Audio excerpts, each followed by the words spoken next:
Ladies and gentlemen, welcome to a special episode of the Square Circle podcast on Twitter Spaces. We're going to be talking about everything that happened on WWE Monday Night Raw, especially this whole thing that I think that we're going to have a WWE and New Japan partnership. And I have a lot of, reasons to back it up as to why it makes sense logically. And so as we have this recorded space, just please make sure to not say anything that you're going to regret because it is a recorded space. It will be going up live on anchor.fm/Square Circle Podcast and then probably some other places too.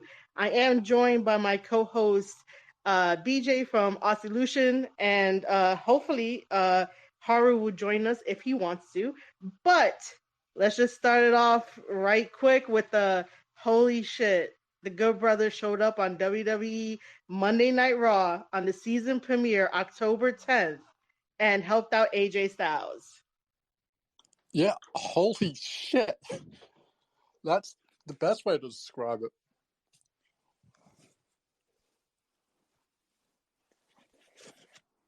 It is. So what was your first initial reaction to it?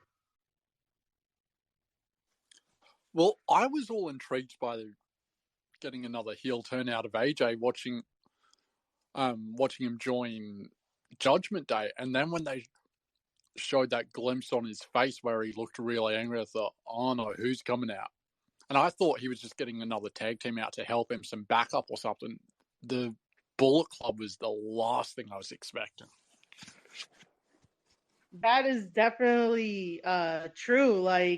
The last thing to expect is that, only because on my side, for those of you that are listening and tuning in and don't really know what I do behind the scenes, is that I cover professional wrestling and I cover New Japan Pro Wrestling, and so I know for a fact that sometimes people really can go over to WWE, but they could go over to AEW or whatever because there's a lot more freedom there. However, with that being said, November 5th, we have Carl Anderson defending that never openweight championship title against Hikuleo. And if you saw on the timeline, Hikuleo basically put out a tweet saying, you hiding from me?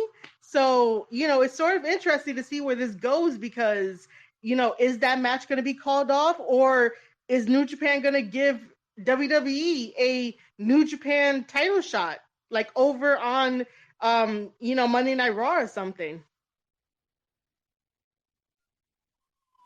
That's exactly it. Can you imagine if even, say, for instance, Hikuleo wins the title, next minute we're getting Raw crossover to New Japan and, say, Wrestle Kingdom, we're getting Finn Balor.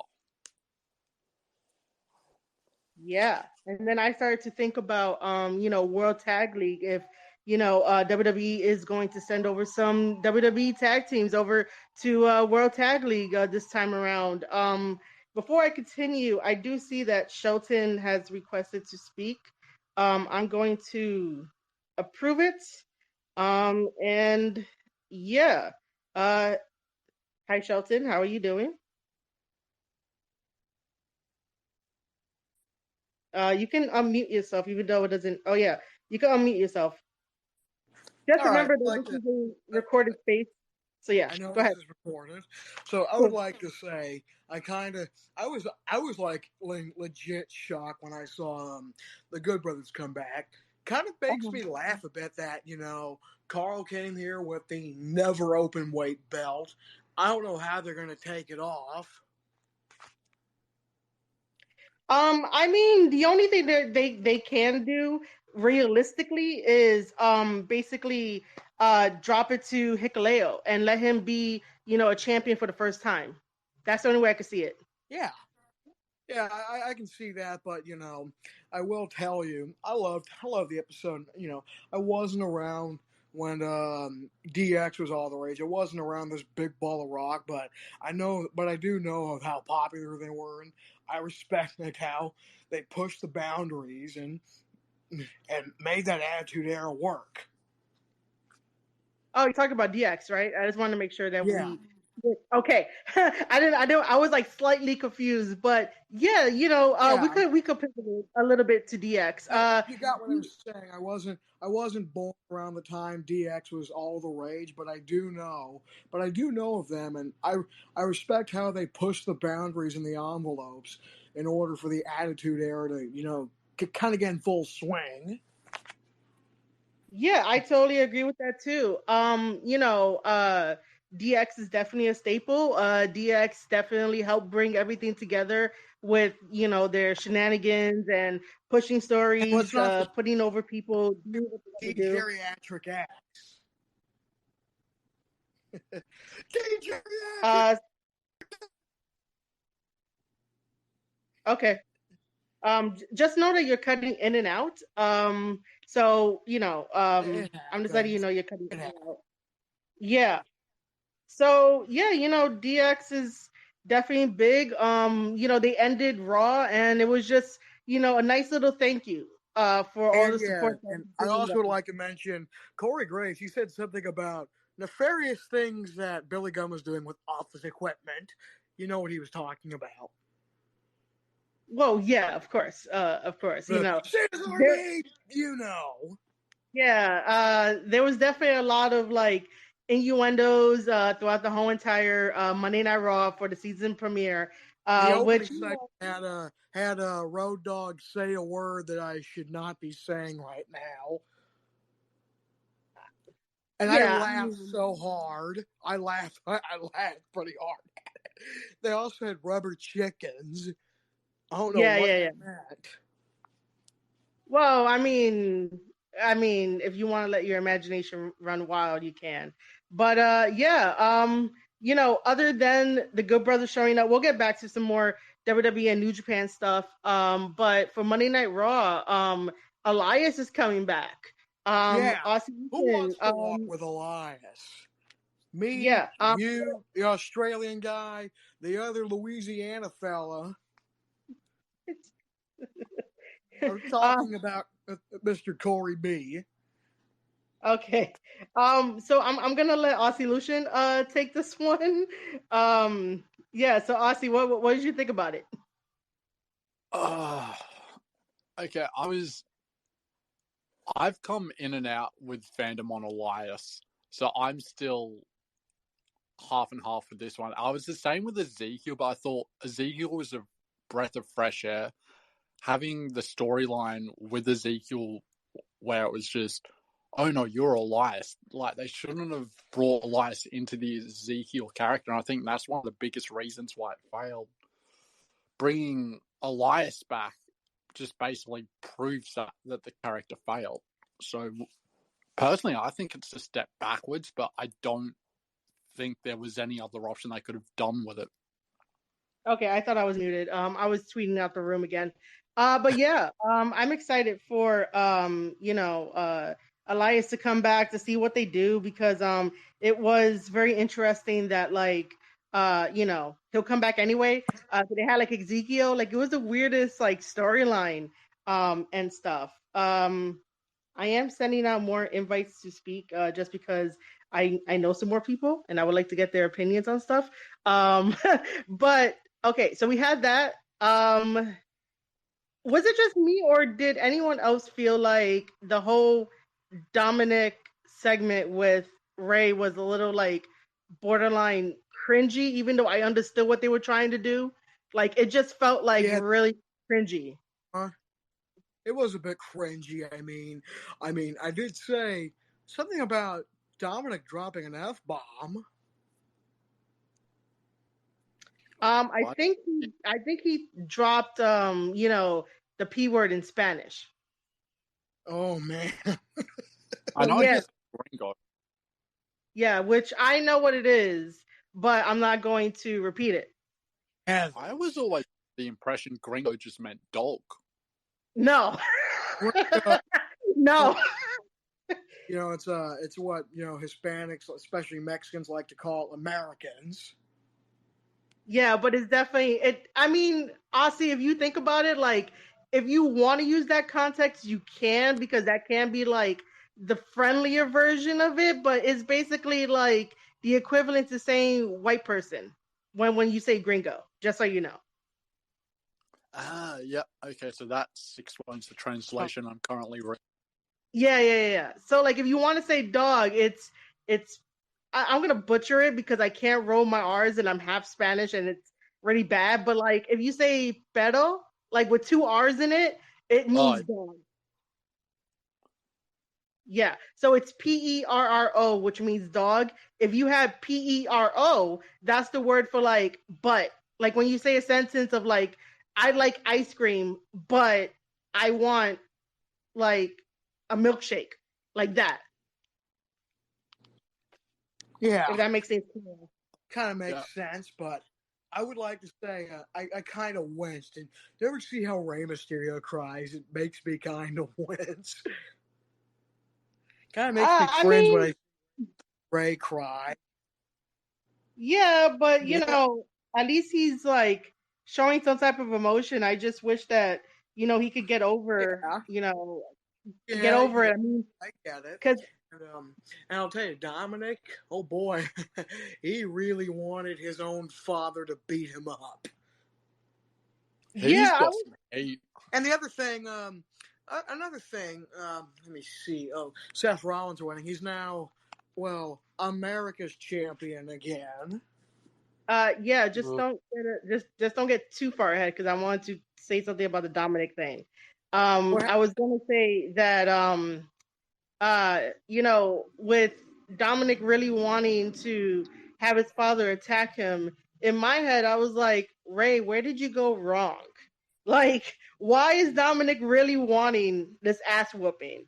Why is he really, really, really wanting this? Like, once that ass whooping comes about, what's really the next step? Like, is that really going to teach him something? Like, do you guys think that WWE is going to have him turn and go back to his dad and be like, oh, I was just going through a phase, it's Judgment Day, it's gothicness. Like, I just want to come back home to daddy and shit.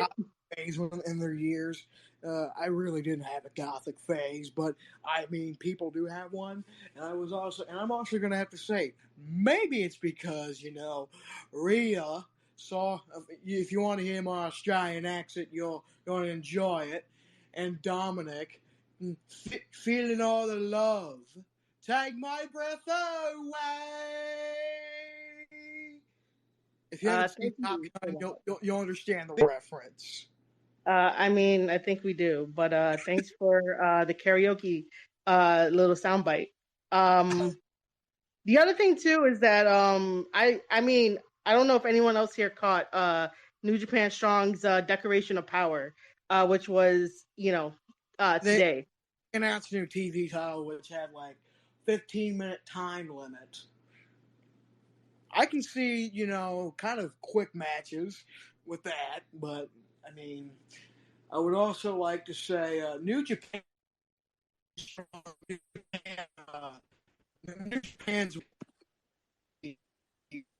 brothers being re-signed to WWE. Yeah, dude, don't get ahead of me. Okay. There were rumors of WWE and New Japan teaming up last year, but it didn't happen. All right, so hold on. Don't get ahead of me. This is a special edition of the Square Circle podcast, and we're going through things one at a time. So the only reason why I brought up Declaration of Power is because I wanted to relate it to Dominic and how he wants his dad to beat his ass, because we, New Japan had their first ever Call Me Daddy match for their King of Pro Wrestling provisional trophy that Shingo has. And it was Shingo versus ELP. I could not freaking bring myself to watch the match, even though people were like, oh, it's a good match and stuff. I was like, I have to skip to the end because I really thought it was stupid that these two guys, Shingo being the previous IWGP World Heavyweight Champion, is in a program with ELP about who's their daddy. So I was just like, yo, this is so much vibes of like back in the day of like, who's your papi? with like Eddie and Ray and Dominic, and I'm just hearing like, yo, there's just some shit that goes on in New Japan. Like New Japan is tell me you're kinky without telling me you're kinky. That's what it is. I love New Japan, but yeah, I wanted to do that. To mention that they had a who's your daddy match. Um, Oscilution, by me just saying that, you have any thoughts on that? When you said tell me you're kinky without telling me you're kinky, the first thing that came to mind was Mandy Rose and Otis. Was what? Remember the whole Mandy Rose and Otis love storyline? Yeah. How like kinky they got with all of that stuff. Oh. But Yeah. Going back to Dominic thing for a second, the hit that Dominic was getting, like the boos every time he tried to speak. I've not seen something like that since his auntie in WWE. Yeah. More specifically, I don't know if everyone remembers it or not. Back in, I think it might have been 2011, it was after TLC. John Cena had beaten Wade Barrett, and Dolph Ziggler won his match, and Dolph Ziggler was in the ring with Vicky, and Vicky was trying to talk, and it went on for about 10 minutes of Vicky trying to talk, and every time she put her mouth to the mic, Texas just booed her out of the arena. It was so loud and raucous. And even Cena had to be like, shush, shush, shush, she's trying to speak. Give her the moment. Yeah, man. Good callback to that. It really did feel like that. Like Brooklyn got so freaking loud that I was like, yep, that's New York for you. Like if they don't like you, they'll definitely let you know. Everything pro wrestling. Thanks for coming back. I don't know what happened to you guys. You guys like disappeared and came back, and you're automatically a speaker. The power of like Twitter Spaces. Would you like to add to anything about like WWE, New Japan Pro Wrestling Partnership, Good Brothers showing up, New Japan stuff, kinky stuff? Conrad Cushman, welcome to the space. Hey, what's up, guys? Hey, man. Yeah, I was surprised that isn't Anderson still the never open weight champion? Yes, he is.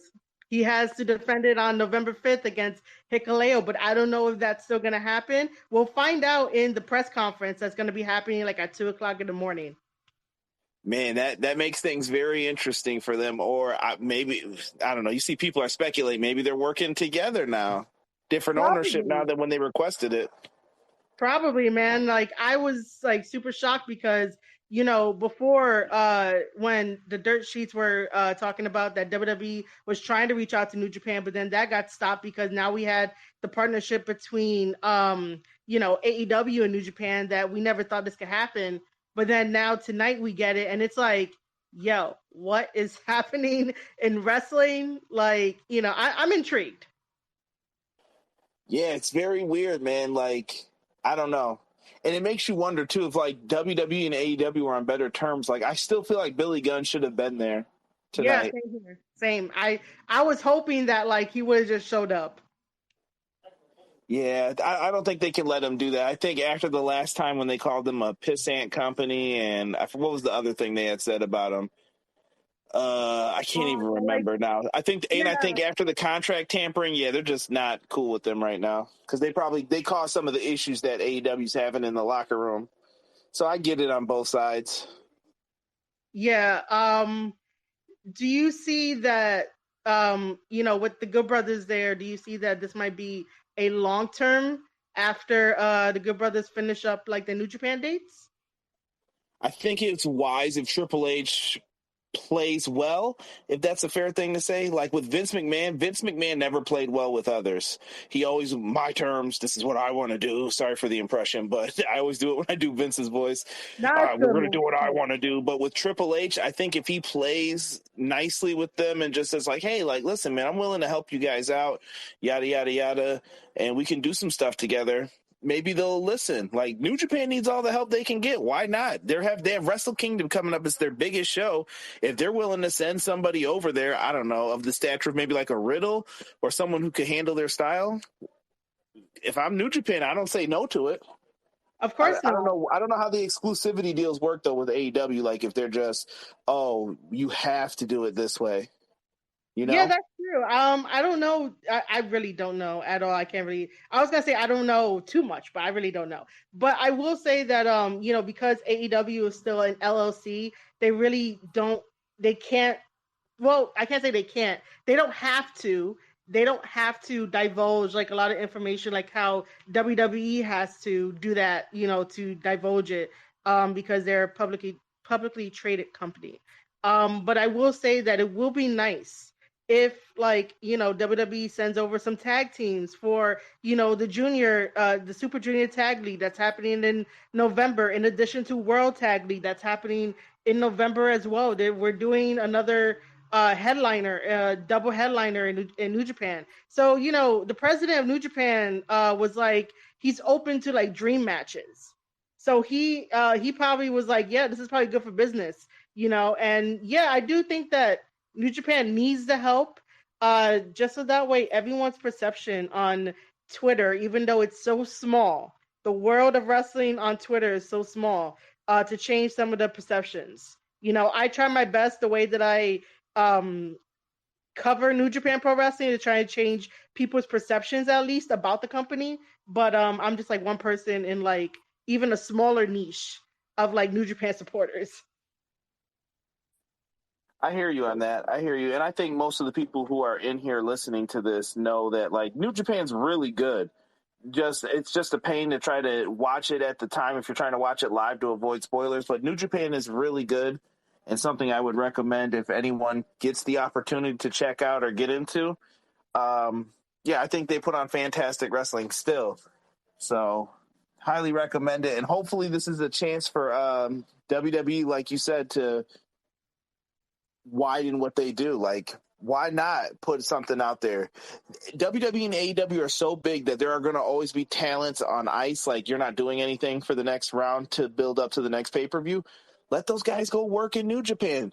Help them out. It helps you. It helps everybody. It helps the wrestling business. But I don't think a lot of people see it that way right now. I don't know. Yeah. Also, you wanted to add some stuff? My biggest problem with New Japan at the moment, as much as I love watching it, is Royal Quest. Oh, dude. Still not watch it. Oh man, look, man. I would tell you this. Even during today's broadcast of Declaration of Power, I think it was during one of the United Empire matches, that like they went up to Rocky because Rocky was on the commentary team with Kevin Kelly and Chris Charlton, and they were like, "Yo, when's like Royal Quest gonna be put up?" Like they were asking questions. They were like, "When is this gonna be put up?" So yeah, everyone is asking for it. I don't have a timeline. Hopefully they put it up soon, because now it's sort of like, I mean, we sort of know what happens because of the spoilers.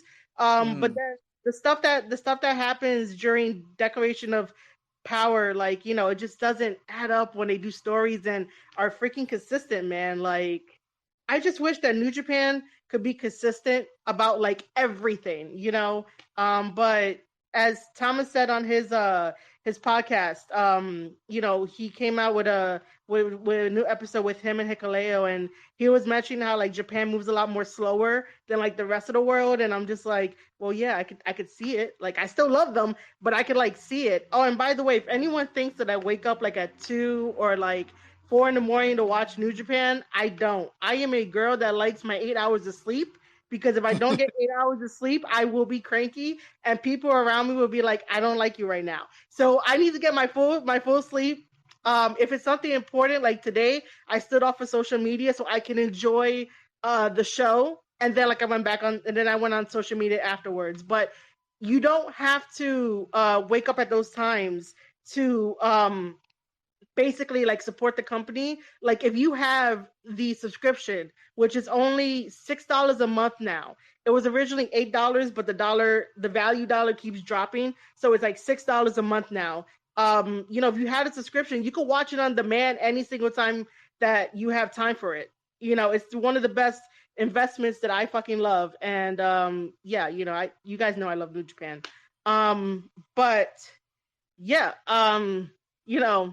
I was also tweeting out as well on the timeline that, I'm surprised that, well, not yet, but I would like to see Shinsuke Nakamura go back to New Japan Pro Wrestling and just do a tour and just feel at home.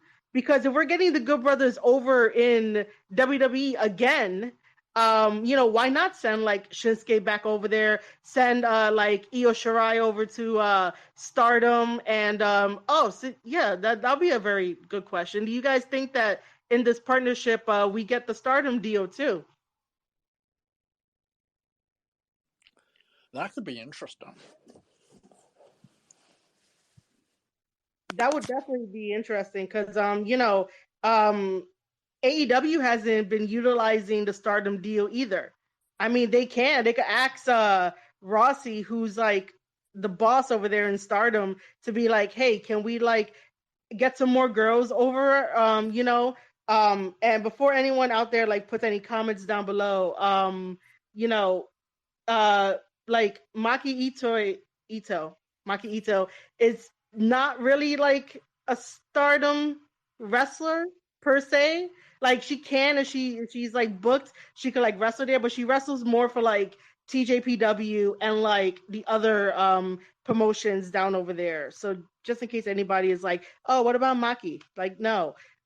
Stardom women are like Starlight Kid, which is fantastic, Julia, Natsu, a lot more people are not coming to my name, not coming to my head. But yeah, it would be nice to see some Stardom women over in WWE and like vice versa and stuff. You've got Mayu Iwatani. Yeah, she's also in Stardom. There we go. Yeah, she's also in Stardom. This is interesting. Well, okay, so what? Go ahead. Kyrie? Oh yeah, yep. Kyrie signed. Yeah, Kyrie signed to Stardom. I don't even have an update for her. Kamitani. Are you looking it up? I might be on the Wikipedia roster. Oh my god, of course you are. This is why I made you my co-host, okay? This is why I made you my co-host, because I could count on you for all this shit. But by the way, we should talk about your tweet though, the one that you told me when I was like, nah, I don't want no forbidden door between WWE, New Japan, and WWE, but you could go ahead with your wonderful freaking idea that sounds like a Survivor Series episode. Yes, I was thinking of back in a couple of years ago now when we had, what was it, the volcanic eruption that caused half the world to be left in, or half the roster to be left in Saudi Arabia. We ended up getting Raw versus SmackDown versus NXT at Survivor Series. And I'm like, what about a Survivor Series style pay-per-view for Forbidden Door 2, AEW, New Japan, WWE? And I tried to put together 3 teams of 5 for a traditional Survivor Series elimination. That was hard, but I put together some matches. Yeah, you did. That's why I was like, all right, I will only accept this if we do a Survivor Series style matches with the people that like you came up with. And I was like, oh, interesting. So I mean, we could do it for. Oh, what happened? There were so many names I left out. I'm like, oh. But I mean, it's a start. This is why I'm telling you to like, tell the world about it. So like, all right. So I brought up the tweet. You said do it over 2 nights. Imagine a 3-way 5-man elimination. WWE on their side has Finn Balor, AJ Styles, Owens, Sami Zayn, and Rollins. AEW will have Omega, Hangman, Mox, Pac, Jericho. And then on New Japan side, we'll have Okada, Ospreay, Jay White, Ibushi, and Suzuki. which, by the way, that's a very interesting team for New Japan, especially to have Ibushi and Suzuki on the same team. Jay White is all in it for himself, even though, like, I fucking love the dude, but he's all in it. Ospreay loves a good fight, and Okada, man, I guess we'll talk about Okada after this. But yeah, those are some really heavy teams. Do we have 5? We only have 1, 2, 3, 4, 5. Oh, we do have 5. Survivor Series style matches are 5-on-5, right? Yes. All right. So I am going to bring back everything pro wrestling to speak because I would like his opinion on this. Like, do you think this will work? I don't know why he went down to listener. We were doing so good. unless he's busy. All right. While we're waiting for that, I want to quickly change topic just for a second. Go ahead. What you got? Kevin Patrick on commentary. Did you like it? I wasn't sold on him. To be fair, I also joined Raw 40 minutes late, and I was listening to him. I'm like, I'm not sure about this. It didn't fit. And then he dropped his one-liner, and I'm like, okay, I'm sold now. He said ahead. to Graves, tough talk from a guy with a dog named Pancake. I'm just like, yes, that was good.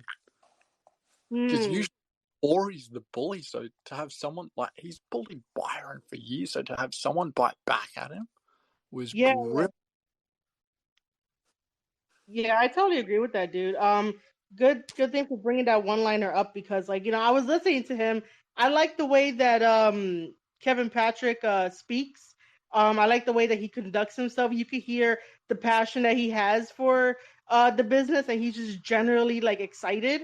But yeah, I mean, Corey Graves does like heel things, so I don't necessarily get on him because I understand what it means to play the character. But the only reason why like Byron never like bit back is because this dude like didn't really have it in him to take that risk.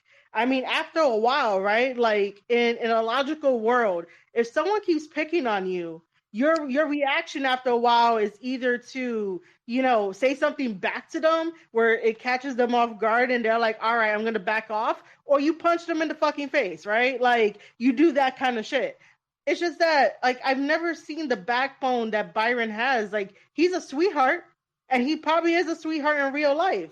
But, as a human being, you get pushed so far that you're gonna have to either like stand up for yourself by like biting back at them. So, shout out to Kevin Patrick by doing that. But then again, Kevin Patrick looks like the type of guy to have that quick wit anyway, to like fight back whenever he needs to. Like if you're there trying to trade jokes with him, like he's gonna come back with like a very good joke at you, Yeah.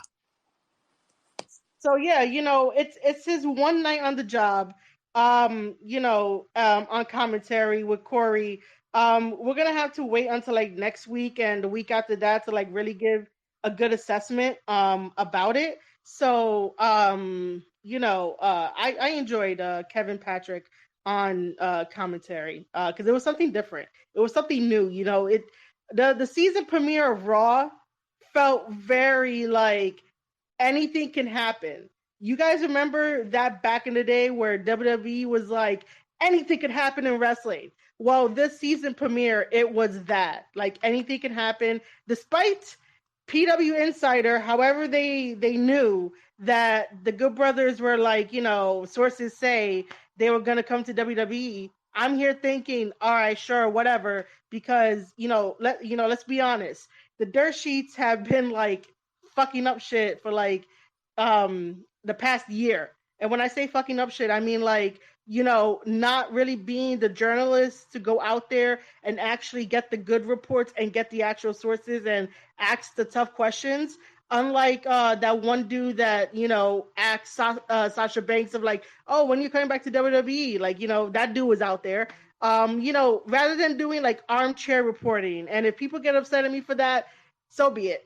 If you're really like A journalist goes out there into the field to go ask people, to go try to get their sources, and like travel and not necessarily do armchair reporting. But that's just me. But yeah, I didn't think it would be this early for them to come over to WWE and like have this fucking chaotic like shit of fighting Judgment Day. We got the original club, and then we got fucking Bullet Club over in Japan, and then also in Impact because we got Chris Bay and Ace Austin. Maybe this can open the door for Chris Bay to actually do something because I love that dude and I love Ace Austin, and I just think like I don't even know if they're gonna show up for like World Tag League for like for Super Juniors. Like, send them over to WWE then. Yeah, I was gonna say, here's a thought for you. Remember last year the partnership WWE had with Impact? Yeah. Hardcore country at the Royal Rumble. What if we have Ace Austin at the Royal Rumble this year? Oh my God. Like, I would love that. And the only reason why I would love that is because now that Triple H is in charge, I could trust WWE now. And people might say that I'm crazy. And yeah, I might be crazy. But if Vince was still in charge, I still would have been like, no, my favorites will not go to WWE. But because Triple H understands wrestling, loves wrestling, and I could tell you from firsthand experience that when I was working there back in 2018, they did watch Wrestle Kingdom and like somebody logged it, okay, because Triple H wanted it that way. So, maybe somebody will quote that, and I'm not sure how I feel about it, but that's what happened. That was my experience, and I was there like, am I supposed to be listening to this? Like, am I supposed to be like listening to all this like backstage shit that you guys have planned and stuff? The same thing with what was it? All In for Ring of Honor, right? All In. Yeah, it was All In for Ring of Honor, I believe. Okay, so yeah, it was the same way too, where they were talking about that, and them watching it. So basically like Triple H watches everything, so I know that he appreciates wrestling as a whole. So I'm not too worried about the way that the wrestlers get presented. And by the way, shout out to Japan Forward because I like following their account and get to know stuff about Japan and stuff like that. So shout out to them who just joined the space. I will bring up something else, and I wish another Twitter user was in here because he reminded me of something. So you know how like usually all of us, right, when we talk about like our favorite wrestlers, we usually say that like if they're in a different company and if they're not getting used right, we sort of feel like that's it. They hit their prime and they're no longer like special or something. That's how I felt about the Good Brothers by them coming back to New Japan. But then as soon as they popped on WWE and the way that they were presented, I was like, oh shit, this is the Good Brothers that I could probably get behind and, probably be like, all right, let's see where this goes. So this one user, Omega something, he just said that, he tweeted to me that when they came out on Raw, they were presented way better than they were in Impact, way better than they were in like AEW. And like I think us as fans, that's what happens like when we like see our favorites in a different light and in a different company that we tend to be like we jump back on that bandwagon because it feels fresh, you know? Yeah, no, that's exactly it. But it makes you wonder what else you could see with like this Forbidden Door thing. If we don't get, say, Forbidden Door 2 with the 3 teams, remember when was it? One of the Saudi shows they did, WWE did their version of the World Cup. Can you imagine a multi-promotional World Cup style thing with all of them? So you've got Impact, AEW, WWE, New Japan, AAA, AJPW, CMLL. Oh man, that's gonna be fantastic. But that's like I would have dude, that had to, I don't know, man. My brain wants to be like, yo, that has to be done for like a year. Like, I don't know, but that sounds fantastic. Well, if they did it that way, the way I'd format it would be like almost in a tournament style, is how Impact did it a couple of years ago with their Impact World Championship. And they had the group stage, and then Yeah. the top 2 wrestlers from each group stage would then go up into the final 16. Yeah. Yeah, that would be fantastic, man. Like, the names, who they're gonna put in there and stuff, if they do like a really huge world like cup league and stuff. The only problem is that, like, as much as we love talking about like, oh, we should have like, AEW versus New Japan versus WWE, people always want their favorites to win. I'm always of the belief that like it has to be logical why the favorite wouldn't win, but it needs to set up for like an angle and a story to go forward, because if it just falls flat, it's like, well, then what's the point of the favorite not winning, Like, spoiler alert, even though like I understand why, I'm gonna say it again, spoiler alert. I understand why Tama lost today against Jay White. I understand. However, I just think that it was time to pull the trigger on Tama for champion, right? Because as much as I love Jay is very good at the chase. He's very good at storytelling. Just like when he had his post match comment about what he said about Okada, I was just like, this man is great with storytelling, and I get why on January the 4th, 2023 in Tokyo Dome, we're getting Okada versus Jay White in the main event for the IWGP World Heavyweight Championship title. Did I want that? No. But the way that Jay White said his story, set up the chase between him and Okada, made me believe that, like, just made me believe and be on his side. Look, guys, I'm totally biased for like Jay White and Tama. You guys gotta like deal with me with that, but I love the story. My point is that because Jay White is the favorite at this point, because he still holds that gold and he can basically do what he wants because he's a champion. You gotta listen to this guy. The point is that, if the favorite loses and then just falls flat and like goes in limbo, all of us here would be like, well then what was the point of his reign? Going back to the point of like, if we do end up getting a triple threat war between these companies for like fun times, it just has to make sense. If any of that makes sense to you guys. That definitely made sense. I totally understand what you're talking about. Okay, cool. I just, because sometimes like I get into my little like I guess tangents. I don't know. I go around in circles sometimes.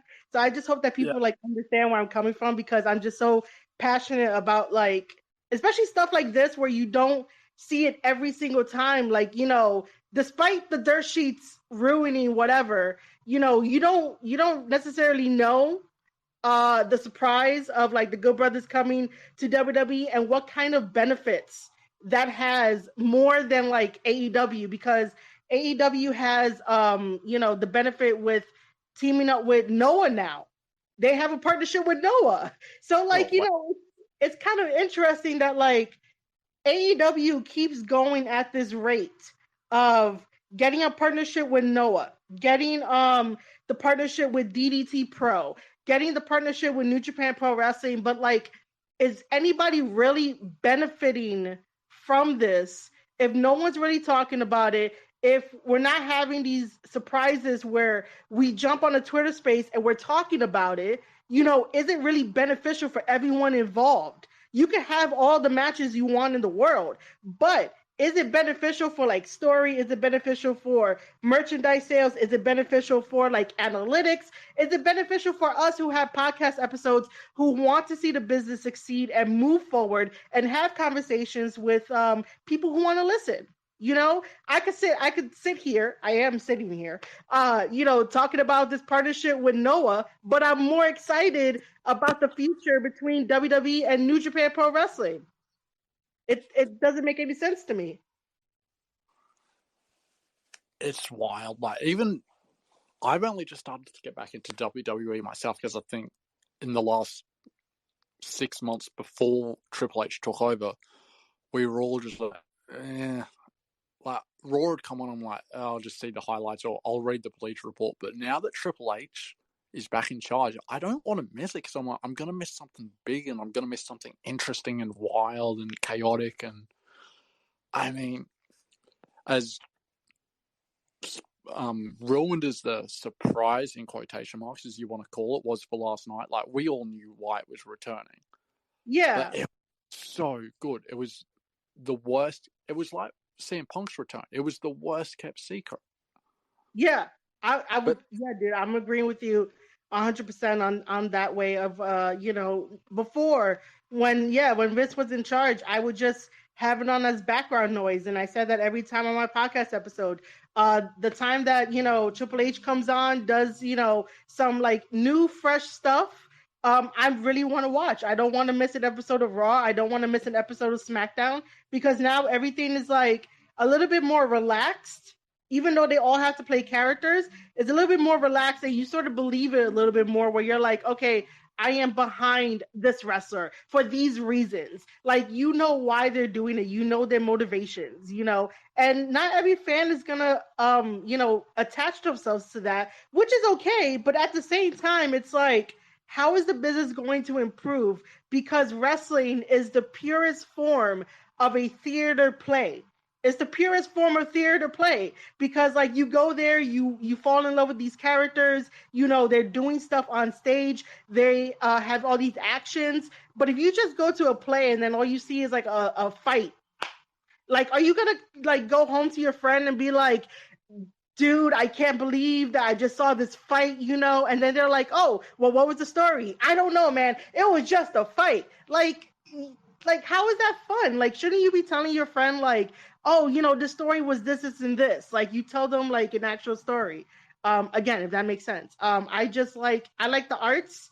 For those of you that don't know, I have a creative writing degree and a publishing certificate. So I really value storytelling, like, a little bit more than the wrestling. However, if you can basically do technical wrestling with a little bit of flips in it and the psychology is good, you got me hooked up, man. But yeah, Aussie, if you want to like add any more like topics or whatever, anything that you're thinking about, because I don't know where I'm going with this right now. Oh, I'm still fantasy booking in my head. I'm just like, oh, tell me. Well, we've discussed the men's tag team a bit ago. What the other one I had was we had the 5-team elimination. I did the tag team one. But what I'm trying to work out in my head right now is who would I have if we did a women's match? Because women's wrestling's on fire as well. It is. Are you thinking about like WWE women's wrestlers and fighting against like Stardom wrestlers? Well, that's it. Would it be the women versus Stardom, AEW, Impact? Would we have? I'm trying to think. We don't. Would you go? Oh, who's your female version of Bray Wyatt in WWE at the moment? Man. The first thing I thought of was that Alexa Bliss before she became what she is today. The other one too, I think Liv Morgan is starting to like turn a little bit into like a darker side of Liv. That shot Liv Morgan last night or whatever. But yeah, I think like Liv is starting to turn, but they don't really have like a female version of Bray Wyatt. I don't know why I want to say like, for over in Stardom for Starlight Kid, when she came out for her entrance during like the last pay-per-view that they had for their own version of like the G1, the 5-star something. I really try my best to keep up with Stardom. I really do. But when Starlight Kid came out, it was like freaking supernatural because she's known as like Starlight Kid for like regular stuff, but then when like big events happen, she's Dark Starlight Kid, and I love that girl. She's like super freaking amazing in the ring, and she's like in her early 20s. I'm like, this girl is like fucking amazing. Well, I found, speaking of early 20s, like, one thing that shocked me about age was Tony Khan. I didn't realize the last 3 years we've been watching him, he was in his 30s. I'm like, Yeah, hold on. he just acts like a teenager, which is like, bro, like, come on, grow up a little bit. I thought he was in his 40s already. I'm just like, wait, I was in the same age bracket as Tony Khan. Yeah, like, man. Yeah, I know. It's shocking. Going back to the booking side of things, 2 fantasy matches I've dreamed of were Abaddon versus Rosemary. Oh, yeah. Yeah. But also Jade Cargill versus Camille. That'd be interesting. They're 2 big powerhouses, and yeah, that would be interesting to book if we were to do like Impact versus AEW, which, by the way, again, why did we never get AEW versus Impact? Like, I want to see Deonna take on like Britt Baker just for the hell of it. Like, come on. I think we all wanted that. We were slowly getting that because we had Private Party on Impact one night when Big Money Matt showed up, and then started going on about his broken Matt phase when he dropped the tag titles with his brother when they were doing that whole thing back in the day.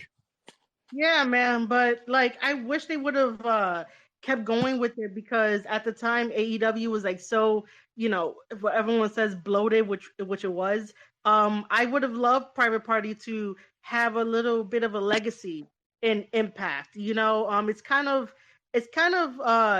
disappointing to me to know that whenever New York teams go out there and they're finally on a big stage, that they don't get the recognition that they like freaking deserve. I guess one half of the acclaim is, well, yeah, because Max Caster is from Long Island, but like, an actual homegrown New York team like Private Party don't get the recognition that they deserve from being from New York, and not to like discredit anyone else around the world, but like, like, from my experience, because I grew up, I'm born and raised in New York, like, sometimes people don't make it out. The same way that like it is all over the world, that some people don't make it out, but then the ones that do, it's just support them, and like, they should have been, they should have had a legacy in Impact, because it would have been fun to see Private Party versus the Good Brothers for a little bit, or Private Party versus Chris Bay and Ace Austin of Bullet Club, or Private Party versus Matt Taven and Mike Bennett, or like any of the other tag teams that they have. Like, I would have loved all that. Oh no, I completely understand. I feel the same way with, like, you barely see Australian wrestling, and suddenly we get Aussie Open going global, and it's like the best thing ever. Yeah, it is. And by the way, like I, you put me on that Aussie Open bandwagon when I was showcasing their freaking matches, and they're fucking phenomenal. And I'm happy that they are the New Japan Pro Wrestling strong openweight tag team champions. And those belts look like freaking amazing, man. Like, I would love to hold them. Aussie Open are doing great things for the United Empire, and they're pushing, the team as far as it can go at the moment. I just can't wait to, like, I don't even know if they're going to be in World Tag League or Super Juniors. I'm not even sure which one they'll be. I'd love to see them win one of the tag leagues in Japan. Yeah, man, I would love that too. But other than that, I do want to mention that it was kind of interesting for Declaration of Power after LIJ's match. This mass wrestler came out, and again, spoiler alert, I'm so sorry guys, but spoiler alert, it was Teton, and Teton was he's a Mexican wrestler from CMLL, and he was in there for Best of the Super Juniors, and so he came out and he starts talking in Spanish about how, like, he wants like new opportunities, and he was asking if he could join LIJ. all their faces were priceless. I was like, this is hilarious. They're all looking at him like, who are you? What? Okay. But they joined him. So now Teton is the first non-Japanese wrestler to join LIJ, which is funny. Yeah, I did see something about that on my timeline. Yeah, he decided to join up with LIJ, which I think is the weirdest pairing, just because I'm like, I could see it, but then I'm just like, what are you gonna do? Because almost everybody in LIJ at this point is sort of like again floating around. November 5th, we do have Naito versus Ospreay for the U.S. Championship title. I don't think Naito is gonna get it just because Ospreay is hot right now. But then again, I could be wrong, but I think New Japan is gonna keep the U.S. belt on Ospreay. I still think that Ospreay versus Kenny Omega is like freaking money, and they should still continue their feud on the timeline or something for that. Oh, and by the way, Ospreay did like my little spooky video of me, taking the time they did the press conference and David Finlay throwing the chair at him, which is fucking hilarious. I did that, so he liked the little spooky video I did. Did you see Yeah. my meme I did on that? Oh, you did one too? Oh, I had a meme. I created like this fake letter for the. I don't know who posted. Someone posted a photo or a video of the chair throwing. So I put a cease and desist letter on it with the signature of Ace Steel. Oh, I think I might have seen it. If not, you might have to send it to me. But yeah, I mean, it was the most perfect, funniest thing that I ever saw. Like, I know us, like, I'm probably gonna say it here, and the day that Ospreay comes on my show, I'm probably gonna tell him anyway that I feel bad for him sometimes because it's like, no one treats him with freaking respect at all. They treat Ospreay as if like he's that little brother that you have that you just like do shit to him or like say whatever you want to him. And it's sort of like, bro, but he puts on like 5-star matches, he travels the world, he helps out his buddies, but yet then like no one gives him the respect that he deserves. And I'm like, I feel bad for him sometimes. I think one thing I've noticed with New Japan is they've got all these factions, but everyone seems to be fighting on their own. Like there's no consistency with factions. Like you might get this person here or that person there, but what are they doing as a faction? Like you don't really get this faction warfare. I mean, that is true. The only thing that I can add on to that is that the only one that feels like a group right now is United Empire. They feel like a fucking group. They feel like, if like I've always wanted United Empire and Bullet Club to like feud together and like just have this like warfare. I'm still waiting for it. Like an actual warfare, but like United Empire is the one that feels like, they are a team. Bullet Club, like they have to like get everybody and make it tighter. So if Jay White ever hears this, like I got ideas. My DMs are open. The other thing too is that with Chaos is all over the place, and Okada is the leader of Chaos, but it's still all over the place. LIJ, at one point, LIJ versus Suzuki-gun was like very good as like a faction warfare was good. If you want to talk about like trios teams, for like warfare, you have God versus Yoshihashi, Goto, and Ishii. Add Jay White also to God. This happened back in I just did my article about this. 2019, but I might be wrong. No, whatever. You guys go read my article. I'm so sorry. I can't think of the top of my head. But yeah, New Japan is very good at snapshots and moment in times when it comes to like their big ass teams that they have. They're very good with that. But I would definitely love to see a really good long club warfare type of thing going on. Well, I suppose there's also TMDK. Yeah, but they haven't really like I can see where you're going with that. But I don't know what they're gonna really do because it's what is it? It's Big Bad Tito. There's Jonah. There's Nick Miller. Nick. Yeah, Nick Miller. Oh, wait. So Oh, wait. And there's also Shane Haste. Yes. So is it Shane Haste or Shane Thorne? I remember it very briefly as Shane Haste. Yeah, so Shane Haste. Okay. The former Slapjack. What happened? Formerly known as Slapjack. Wow. Okay. Fun fact, because I did not remember that. So yeah, we named 4 people in that group. I don't know if they consider. I know they consider themselves as a team because it's TMDK, but I don't know. Like, yeah. Now I'm thinking about it because it's not like been around for a lot longer than what most people realize.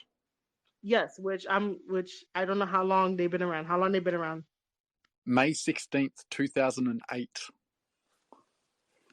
The fuck? What? And the only reason I knew they've been around for a while is because I was actually watching a match this morning.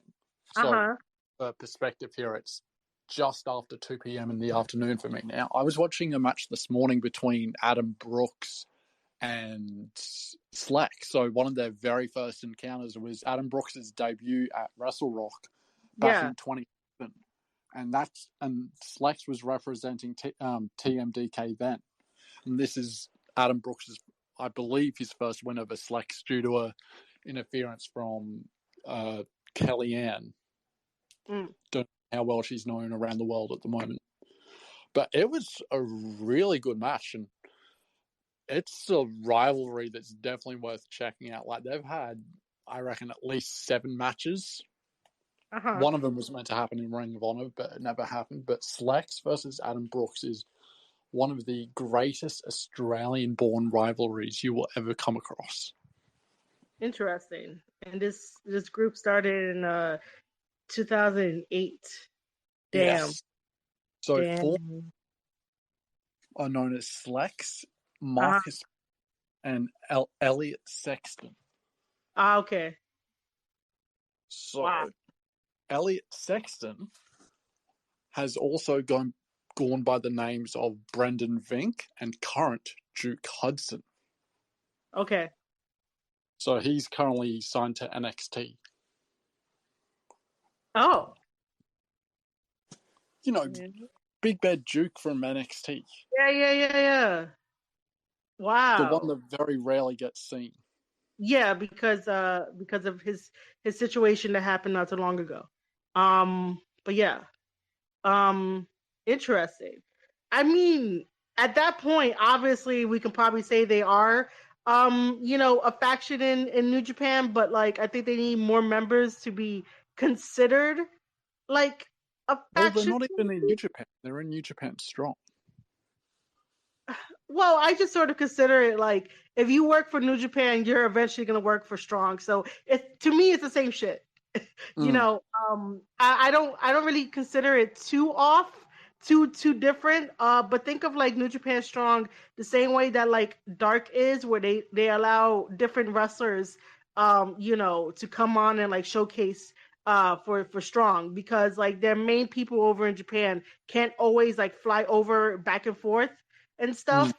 So consider it like that. But until like Jonah says that, we're like, I mean, he probably already said it anyway, but like something along the lines of that, like, them together as a team, as TMDK is gonna take over like New Japan, like actually like say it like more than once in like their backstage promos, because like you you sort of understand it with United Empire. That's like relatively new on the scene, so you understand it.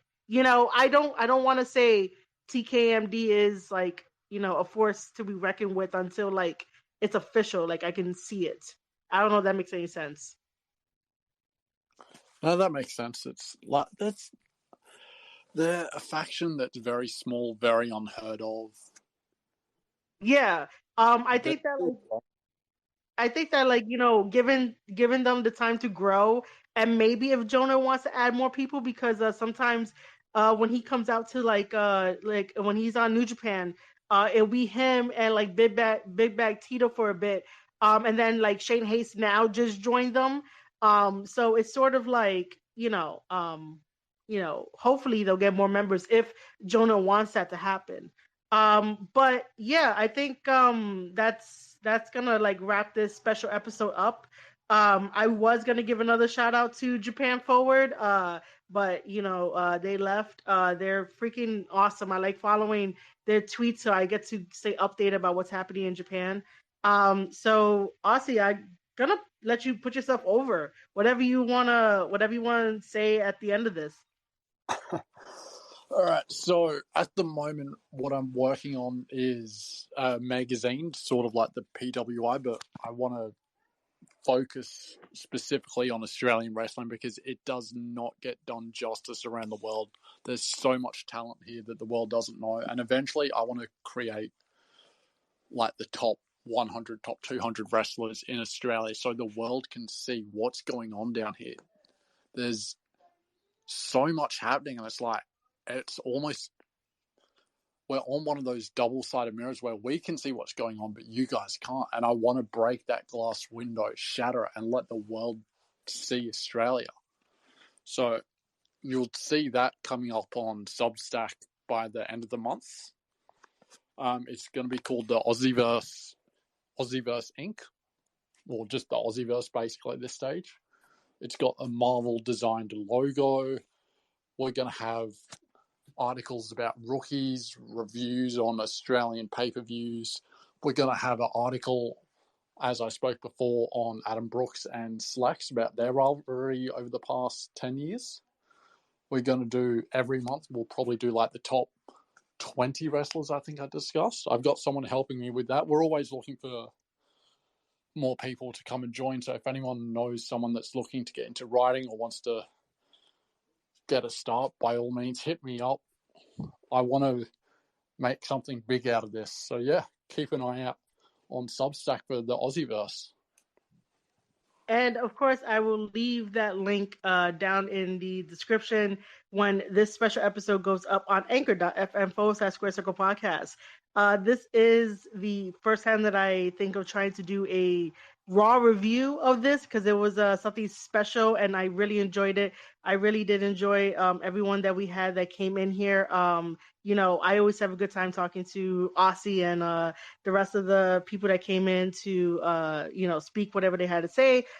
So this is going to wrap it up. Again, I am your host, Marie Shadows. Make sure to hit that follow button right here on Twitter at Marie_Shadows. If you guys want to, I also stream on Twitch. That's going to come back soon. So head over to twitch.tv/Marie_Shadows. And I too have a Substack as well. And it's also going to be recommending Aussie Lucian's Substack there as well too. So you guys could get both of our stuff talking about everything wrestling. So mine is marieshadows.substack.com. And again, Aussie Lucian, I thank you for being my co-host, man. It's already 12:14 in the morning for me. What time is it for you over there in Australia? Just hit 2:15 in the afternoon. So Aussie is already in the future, guys. So it just makes it that much special. I do want to thank who's here. Jeff, thank you for listening for all the way through, man. You're awesome. Thank you for this. So yeah, guys, have a wonderful night. And I will hope to do another Twitter space soon. And I'll see you all in the next one.